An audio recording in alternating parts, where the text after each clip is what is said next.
બહુ બુદ્ધિ વધી જાય ને માણસની, ત્યારે ઈશ્વર કારક કારક આવું કરતો હોય કે એમ તમારી બુદ્ધિ વધી ગઈ, એમ તમે ફેફસા બદલાવી નાખો, હૃદય બદલાવી નાખો, આંખું બદલાવી નાખો, એમ એટલા બધા તમારું વિજ્ઞાન આગળ વધી ગયું, એટલું એ બધું લેબોરેટરી આગળ વધી ગઈ, એટલું બધું મેડિકલ સાયન્સ આગળ વધી ગયું. આ 2 વર્ષ આ કોરોના આપ્યો ને આખું વિશ્વની લેબોરેટરી બાપુ તપાસ કરે, હજી કોરોનાની ટીકડી નો ગોતીએ, ક્યાં ગોતો લ્યો ઈશ્વર કે આ ભગવાન કે ગોતો. એક જણો બહુ બુદ્ધિશાળી થઈ ગયો, બહુ બુદ્ધિવાળો, આખા ગામને સલાહ દે, આખા ગામને નહીં વિશ્વને સલાહ દે. સારા સારા ડોક્ટરો બાપુ એની પાસે સલાહ લેવા આવે, મેડિકલ વાળા તો આવે, પણ તમામ એન્જિનિયરો, મિકેનિકલ એન્જિનિયર હોય કે ઇલેક્ટ્રોનિક એન્જિનિયર હોય, બધા આની પાસે સલાહ લે. આ મારો એટલો બધો બુદ્ધિવાળો થઈ ગયો. ભગવાન કે મારો દીકરો આ તો બહુ વધી ગયો.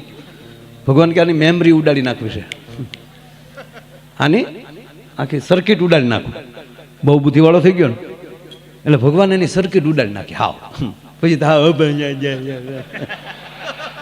ઘડીક રોડે આમ જાય, પાલીતાણા કરી જાય, ઘડીક પાછું આમ જાય, જે આમાં મળે જય જય જય જય જય જય, કોખામાં મળે કે બીબી બીબી.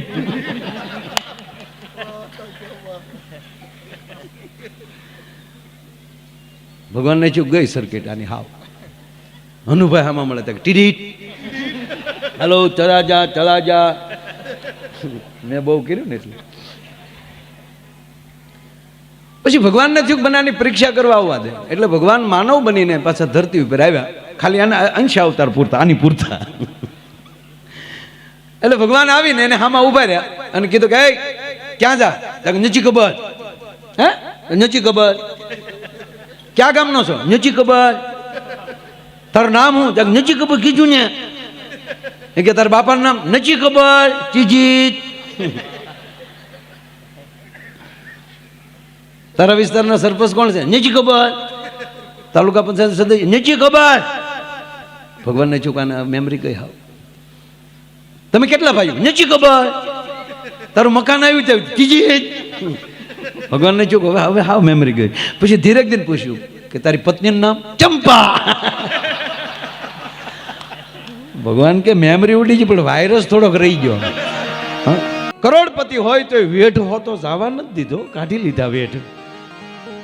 હોનીને બોલાવવા ન નીકળે તો હે ને, તે તો હોનીને ન બોલાવે, લવારની સીણી લ્યો ને, હવે ક્યાં એને ટોસો લાગવાનો. એમ કાગબાપુ એવું કહેવાય કે છે એ બાબત, પણ એક અદ્ભુત એને વાત કરી, એ મારે વાત કરવી છે. જે રીતે જવાનું છે એ જવાનું છે. कोई आए कोई जाए ये तमाशा क्या है, समझ में कुछ नहीं आता ये दुनिया क्या है. आने वाले चले जाते हैं वापिस, लेकिन जाने वाले नहीं आते ये तरीका क्या है. કવિ કે જન્મે મરે છે પણ મીરાઈ કોઈ પાસે આવ્યા હોય એવો દાખલો નથી. એમ એટલે ઈના એમ ઈના મોડલમાં કોઈ દેવ બન્યું કે ફલાણા ગામમાં 600 વર્ષ પહેલાના ભાભા પાસે આવ્યા. જો આ કવિની કલ્પના જુઓ તમે, ઈશ્વર પાસે સાહેબ કાસો માલ કેટલો પીડ્યો છે બોલો, મોકલાસ કરે ને ખૂટે નહીં એટલે હે, જેટલે આવી નવાઝ મોડલ નવાઝ મોડલ. અને એની પાસે બીબા કેવાય છે, કોઈનું એક હરખું મોઢું નહીં, મોઢાની ક્યાં કરો એક હરખા ધંધા નહીં, હાલ્યું એક હરખી નહીં, ખોરાક એક હરખ્યા નહીં, અંગૂઠાની સાપ એક હરખી નહીં. આ કેવો હોય છે મારો ના? નહીં તો કોક અંગૂઠા મારી ન હાજરીઓ પૂરી આવે. પણ માણા છે એણે કાઢ્યું નવું, નિશાળુમાં મૂક્યું ને હાજરી પૂરવામાં એના હાથની સાપ આપવાની. તો ઘણા તો એમાંય સાપુ તો બનાવતા જ હોય. ઇન્ડિયા છે. અરે ગીરમાં બાપુ નિશાળ, ગીરમાં સંખ્યા ઓછી હોય છોકરાઓની, પણ સ્કૂલ ચાલતી હોય. હવે ઇન્સ્પેક્શન આવવાનું હતું, બહારની તપાસ આવવાની, એટલે અગાઉ કેવરાવી દીધેલું. કારણ કે ગીરમાં તો અગાઉ જ કેવરાવવું પડે. તુલસીશ્યામ બાજુ કે બાજુ સાહેબ ઉતરે પછી લેવા જવા પડે, કારણ કે ત્યાં તો હાવ જ હોય, વાહન હોય નહીં. એટલે અગાઉ કહી દીધેલું કે તમે મને બસ સ્ટેન્ડેથી એકચ્યુઅલી લઈ જાજો. એટલે સાહેબ આવવાના હતા એટલે ખબર હતી. એટલે નાના નાના છોકરાઓને 10 રૂપિયા સાહેબે આપી દીધા. બધા કાલે નિશાળો, આપણી સ્કૂલ આખી ભરાઈ ગયેલી હોવી જોઈએ. એટલે બધા છોકરા 10 ખિસ્સામાં નાખીને બેસી ગયેલા. એક કડે એક બગડે બે યા. ઓલા સાહેબ આવ્યા સાહેબે આવીને વળી કંઈક પૂછ્યું ક્યાં ધોરણના વિદ્યાર્થી, એટલે કાલે કહી દીધેલું. કોકને અડધાને 1 થી 4 ધોરણ જ હતા. અમુકને કીધું કે તમારે પહેલું કહેવાનું ઉંમર પ્રમાણે, બીજાને કીધેલું કે તમારે 3જું કહેવાનું, તારે 4થું કહેવાનું. એટલે એકના છોકરાને આમ થોડોક લાગ્યો ને આમ ઘરના દૂધ ખાઈ ગયેલો થોડોક, એટલે કીધું કે કેટલું ભણ? 4થું. પછી પ્રશ્નો પૂછ્યા, આવડે નથી ખબર? એટલે સાહેબ ખીજાણા એટલે ઓલાય ભાઈ હવે આપણે ગીરના છોકરા કે ખીજાવાને અમને તો 10 આપ્યા ને બેઠા. ખોટું પેટમાં પાપ નહીં ભાઈ. એટલે ખોટી અમને કહે તમારે પૂછવાનું નહીં, જોતું હોય તો ઘીની બરણી ભરી આવી, બાકી આ ધંધો નહીં.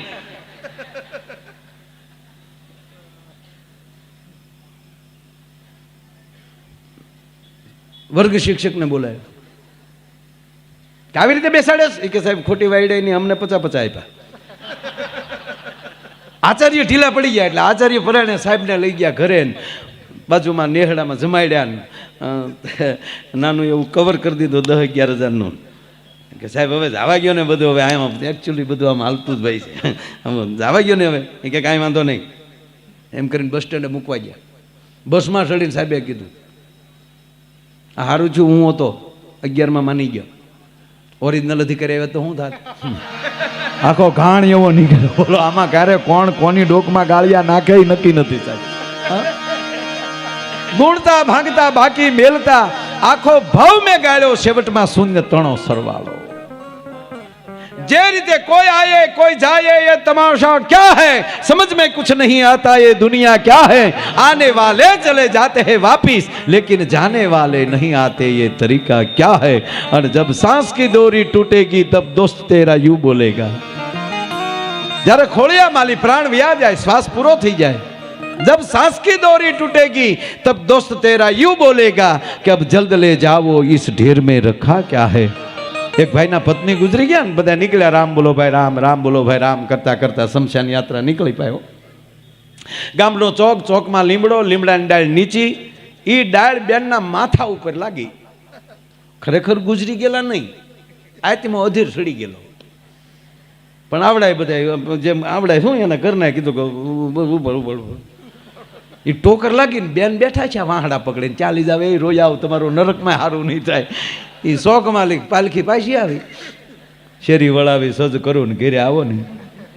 બેન 7 વર્ષ જીવ્યા, 7 વર્ષ પછી પાછા ગુજરી ગયા, પાછા આમાં પાલખી નીકળી, રામ બોલો ભાઈ રામ, રામ રામ બોલો ભાઈ રામ, રામ. એ એમ કરતા કરતા જ્યાં ચોકમાં પગ્યા ને ત્યાં એનો પતિ વાહડો લઈને ઉભો દોડ્યો, વાહડે કરીને ડાળ ઉછી રાખીને પછી કીધું કે હવે ધીરે ધીરે કાઢો.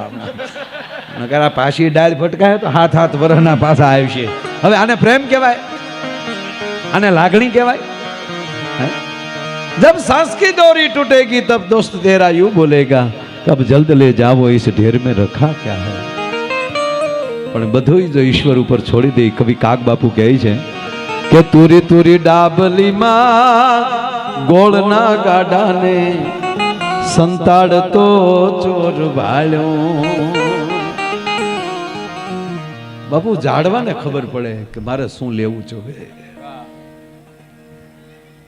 બહુ વસુંધરા છે.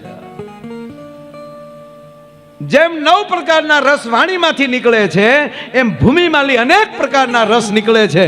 બાજુમાં આંબો હોય તો આંબાના મૂળિયાને ખબર પડે કે આંબાલી માલે આંબ રસ લઈ અને મારી ટગલી ડાળે બેઠેલી કેરી છે જ્યાં મારે પોગાડવો જોઈએ. પડખે નાળિયેરી હોય તો એના મૂળિયાને ખબર પડે કે મારે અહીંયા જળ પોગાડવાનું છે, અને પડખે આંબલી હોય તો એને ખબર પડે કે આંબાલી મારે ખાટો રસ લઈને અહીંયા મોકલવો છે.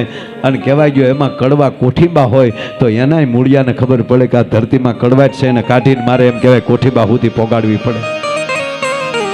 તુરી તુરી ડાબલીમાં ગોળના ગાડાને સંતાડતો ચોર વાળ્યો. પણ આવું ગળપણ એ તું ક્યાંથી લાવ્યો, તેદી આંબે ઉતર નવ વાળ્યો. સેવટમાં શૂન્ય તણો સરવાળો, સેવટમાં શૂન્ય તણો સરવાળો.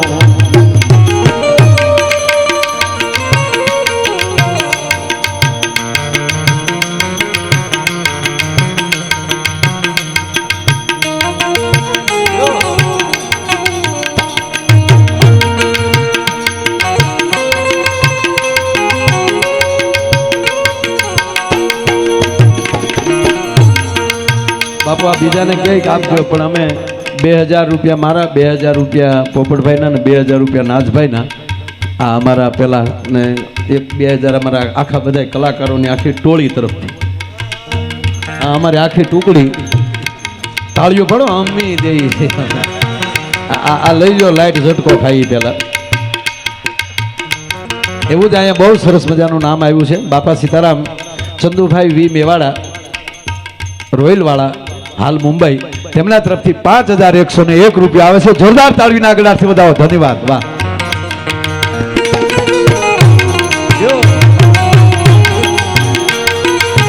જોકે અહીંયા આપણે બધા ખૂબ આપ્યું જ હશે એટલા દિવસથી, કારણ કે આવું રૂડું જ આયોજન થયું છે, છતાં જેને કાંઈ અંદરથી ઉંબળકો ચડે.